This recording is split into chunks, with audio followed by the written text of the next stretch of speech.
Okay, you're up next, Tom. Which article did you pick? I don't know the title of it because I hijacked it from Shay, but I did watch it in entirety. About half an hour ago. Yeah, so it's kind of fresh. There you go. It was about how CGI was changing animation and storytelling in movies.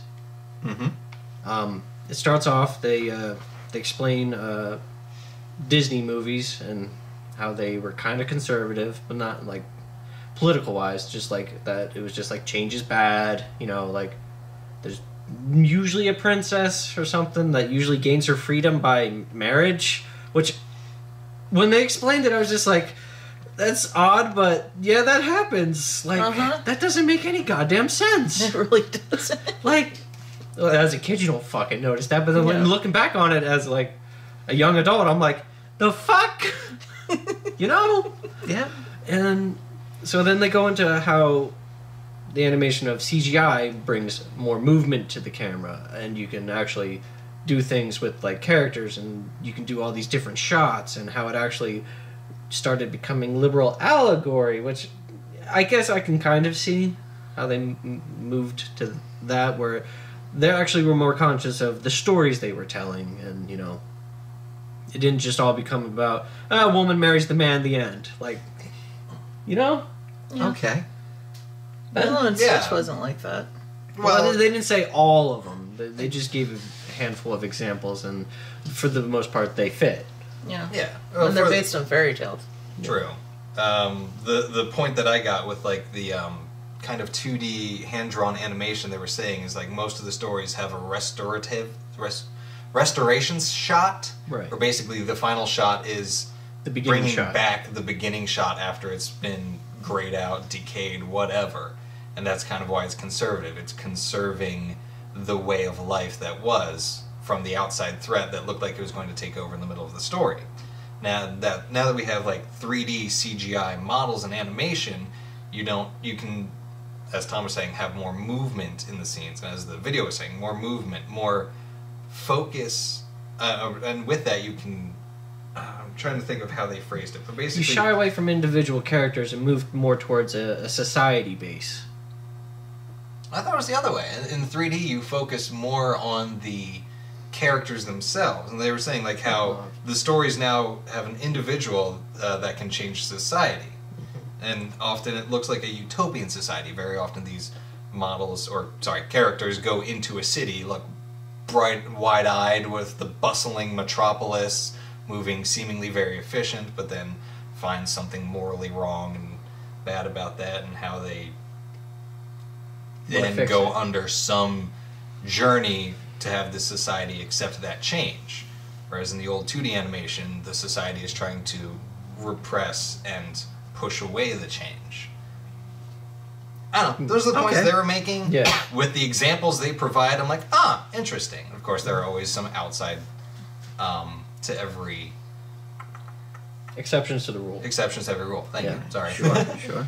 Yeah, I think the main concept that he seemed to be going with was that the freedoms and limitations of CGI meant that you could create more involved backgrounds with more movement, but that the movement was easier if it was clearly organized and patterned.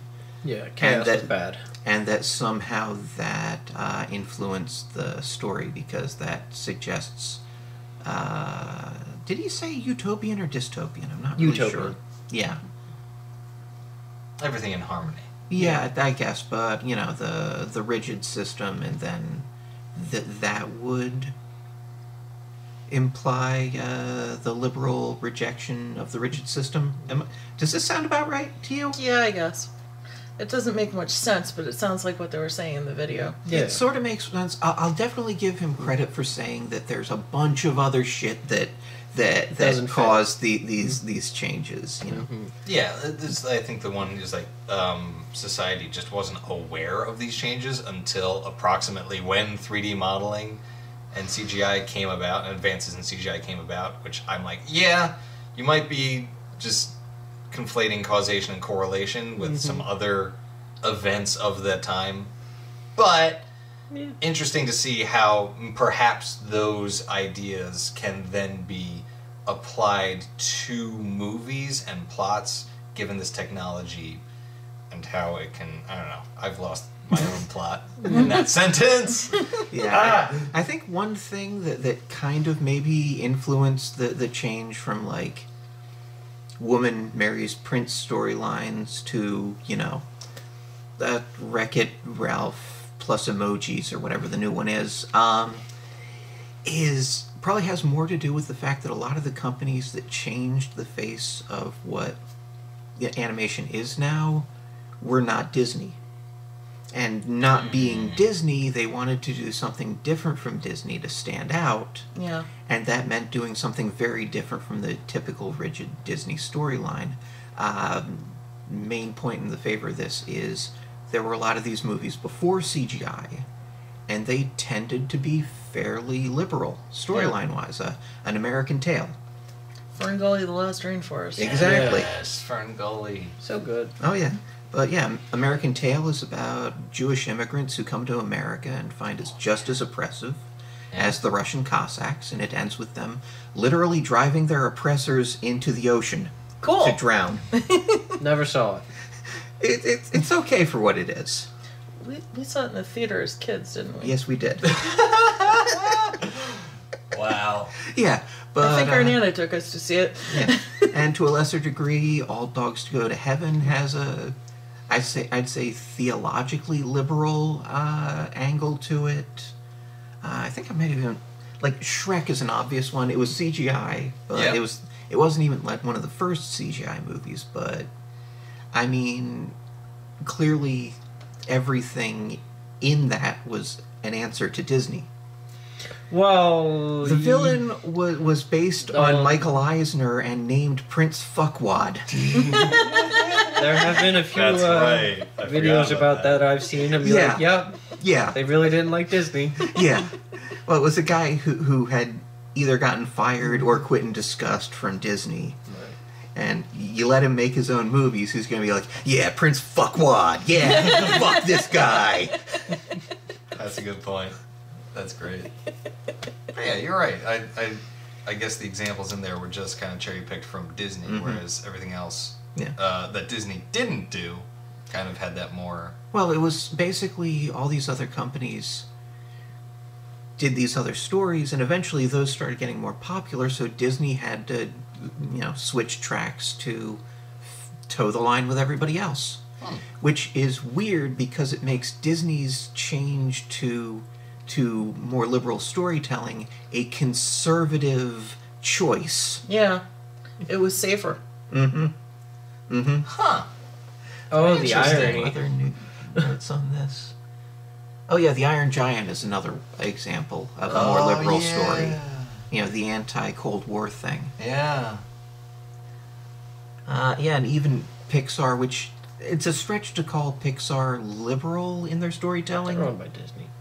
But Now. yeah, even then, like when they started out, even when they were owned by Disney, they were still trying to set themselves apart from Disney, storytelling wise. So, Right.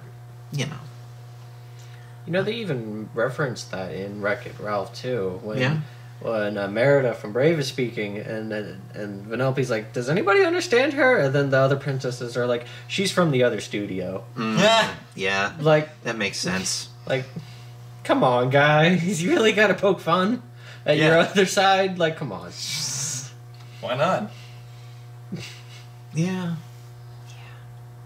Okay. Any last thoughts on this one? Well, I was trying to think of another movie example. I had a whole ton of them, and I've forgotten them.